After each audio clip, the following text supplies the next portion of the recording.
On today's show, we go back to the 70s with a lost issue of Deadpool. And Jeff Parker takes us back even further than that with Batman 66. And then we come back to the present day with Superior Carnage.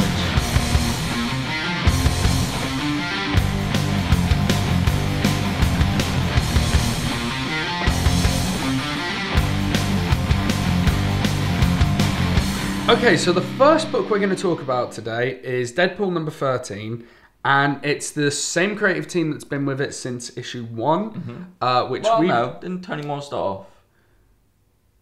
No, maybe. Okay, maybe Tony Moore started off, but Duggan is still writing it, and he's been writing it since issue 1. We talked about the first issue in like the first month of the show. I remember you were lukewarm on it. I really enjoyed it. I found it very funny. You not so much. Yeah, I was sort of like, well, I like it, but it's Deadpool and it doesn't really interest me. Yeah, you're not too into the kind of fourth wall Deadpool. No, it gets a bit much for me a lot of the time. Whereas, you know, I enjoy it, but it wasn't something I was going to continue to pick up just because, again, Deadpool's not necessarily my cup of tea. So this issue is set in the 70s. It's supposedly a lost issue starring Deadpool, even though he didn't appear until the 90s. But, you know, whatever, it's Deadpool, it's fine. And basically he joins the Heroes for Hire, Luke Cage and Iron Fist on a fun, jive 70s adventure. So, Dan, what did you think of Deadpool 13? Yeah, it was great. It was really, really good. It was... That was good, that. Move on. Yeah, review over. No, I just really enjoyed it. It was a lot of fun, and I still have this weird thing where it's like it doesn't entice me to pick up the book just because it's such a secular issue. It's such like you know, that's not gonna happen again, or maybe it will in a different style or whatever. Maybe they'll do, you know, a lost Deadpool issue from the 30s or whatever. Probably not, but it doesn't entice me to pick up the book again. However, I just had such a good time reading this. There's such a great attention to detail in this book, just of, you know, of Iron Fist disguise in the shop. Just like the apron and not wearing the mask, but still massive collar. Up, and Luke Cage is hilarious in it, and it's very funny. Yeah. It made me laugh. It looked amazing. Like, it's so weird. And you know what else was great? Actually, I'll finish my last point. It's so weird that this type of oldie comic book style done now, I for some reason I appreciate that so much more if it's an emulation of it, because it's tidied up a bit here and there, but usually when it's an emulation of that kind of style, I just appreciate it so much more. That's fair. So the art I really loved. I also really loved the speech, not the text boxes, captions. And that kind of self-awareness and the over-explanative bits of text, but then making fun of that, because that could have felt like a slog as well, but it was really well written and interesting. So I had a great time with the book. I recommend, you know, anyone pick this up and pick up the physical copy as well, because the look of the 70s and the smeared pages and stuff like that, great. Yeah, no, I agree. This was an absolutely brilliant book. Really, really funny. I think it's probably going to persuade me to buy the trade. The first one. I think I might give it a go because I enjoyed both of them. I find them really funny. Yeah, as you said, Luke Cage in this is hilarious, and I love it when they're talking about the white man. Yeah. And he's like, oh, the white man coming down hard on us. And he's like, do we have to call him white man? I mean, it just feels racist. Yeah, I loved kind of the, you know, referencing how racist Luke Cage comics used to be. Yeah. You know, and they used to be all about that. Just the kind of 70s vibe in general they captured really well. But I also like the mix of pop culture jokes from now. Yeah. Like the whole, that's so dead. And he's like, no, it's that's so Deadpool. And I'd say that you were so Raven, but I don't think you'd quite get that, so I'm just going to run. Like, just stupid things like that I find really funny. So, yeah, no, I'd definitely say pick this up and pick up the actual issue. It's just fun. It's a great, clever use of the medium. The next, we talked about clever uses of the medium. Clever use of medium. DC have their new digital initiative, which is DC Squared. DC Squared. which similar to the stuff that Marvel did. I don't remember what that thing's called, but it's all about Gamma or something. Infinite. No. Infinite. I don't know, but it's all about using digital technology and making the use of what you have in front of you, rather than just emulating the page. You know, to make these scenes unfold in a way that they can't unfold in a book. Having said that, they also released it in book form, so whatever you want, whatever takes your fancy. This first story follows the Riddler, an encounter with the Riddler. It's Batman 66, by the way. I don't think we actually said that. We said it at the top. We said it at the top. Yeah. But yeah, so it's Batman 66. It's drawn to be the Adam West Batman and to be campy. And it's almost very similar to what Deadpool did. Weird that they came out in the same month. But what did you think? This book for me came out at the perfect time. You know, you've got books like Deadpool who are doing the, you know, retro vibe at the moment. You get books like Daredevil and Hawkeye that have gone back to that kind of more simplistic art. And then you get the you know, they're more about fun. You know, they're books about having fun, but we're going to have decent story in there as well. And this book was just so much fun. I mean, it's great to have the kind of 60s Adam West. I don't know if you've ever watched the show. Yeah, I've seen it. Yeah. And I've caught a few episodes, and it's so in keeping with the vibe of the show. Like, even at the end of the book, when it's like, you know, it does the whole free piece outro, and it's like, the Riddler escaped, but what will he do? Find out next week on Batman. Like, I love all of that, because that's how it used to end. And yeah, the pows, the bams, the whacks, the way they're kind of introduced into it is brilliant. Just a really clever use of the medium. It gets me really excited for the kind of multiverse stuff. And then visually, this book just looks stunning. Absolutely great. The writing was fantastic. You know, it was simple, and it was that 60s campness, but it still felt intelligent. It still felt like it knew what it was doing. It wasn't just being like, let's be expositional for no reason. It did it with a sense of purpose about it, which was absolutely fantastic. And yeah, it's great to read this.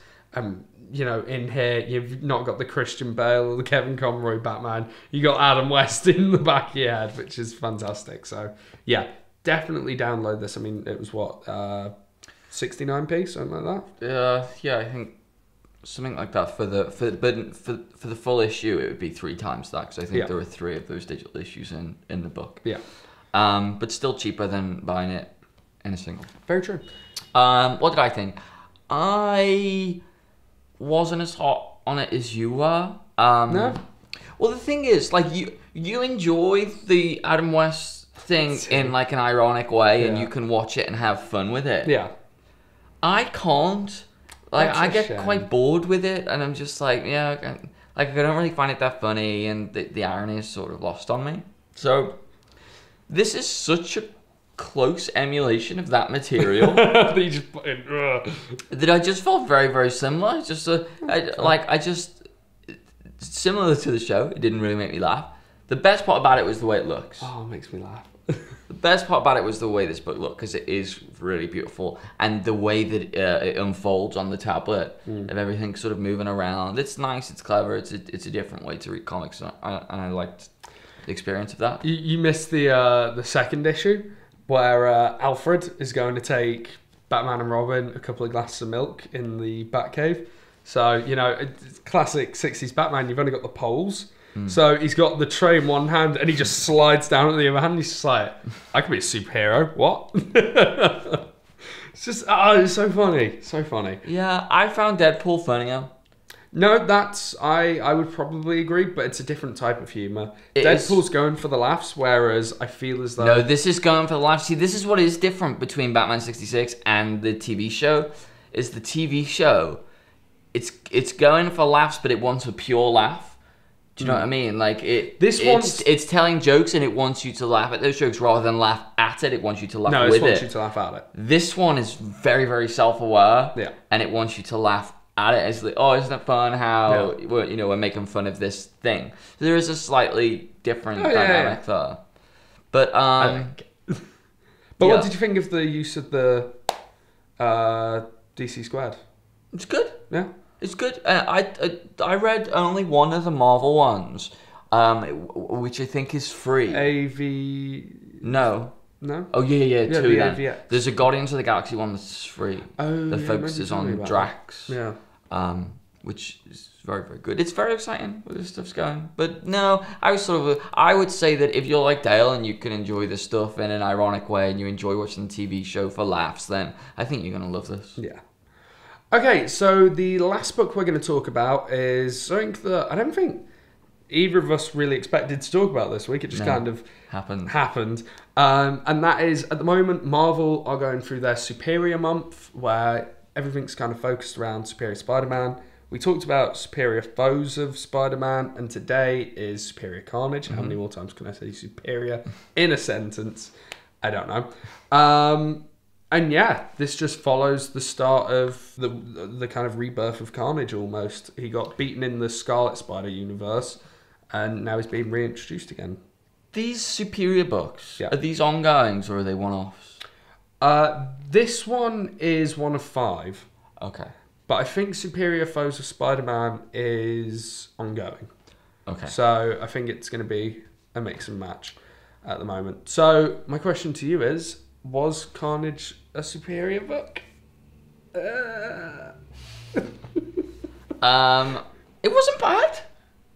Okay. It wasn't bad. Like, it was weird because when we talk about books on the show and we pick books to talk about, usually if it's a number 1, it's a no-brainer. Talk about number 1, talk about the new books that come out. But then with this, like, if we went doing the show, there's no way either of us would have read it. So it was just this kind of thing where it came out and I wasn't expecting to like it. So maybe that has something to do with it. But it was a solid book. Like, and Carnage, I haven't read about in years.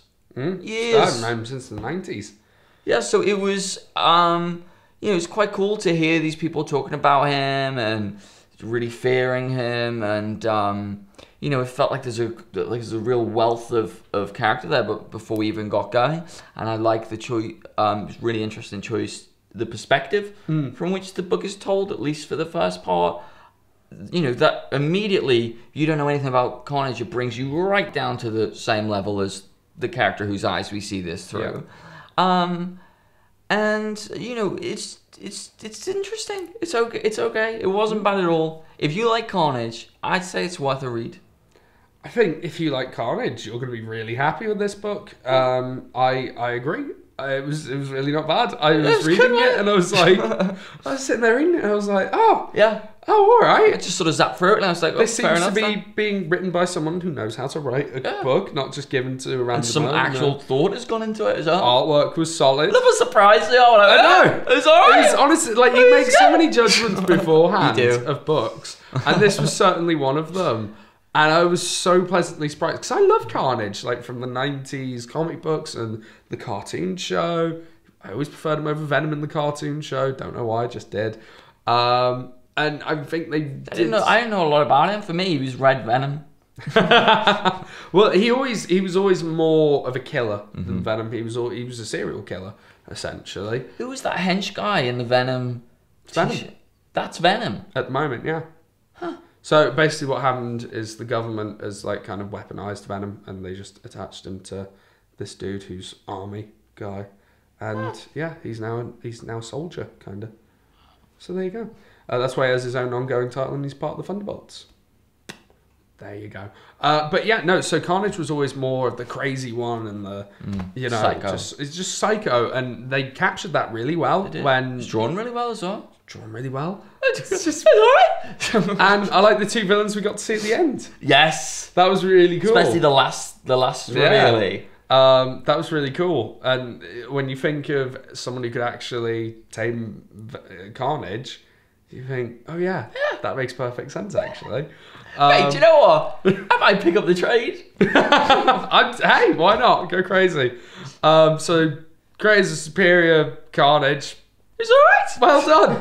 We were pleasantly surprised. Honestly, if you're a Carnage fan, pick it up. Even if you're not, give it a go. Yeah. Give it a go. Why not? Why not? That's what we say over here. So that'll do us for today. All right. let us know what you thought of any of the books we talked about, especially Carnage. We want to know what everyone else thought. Let us know in the comments down below or over on Twitter. Aye, and don't forget to join us on Wednesday where it'll be Book Show 1. The ultimate, the final episode of our Wolverine. Look back at some great Wolverine novels. I'm on fire today. I can feel the energy coming off me.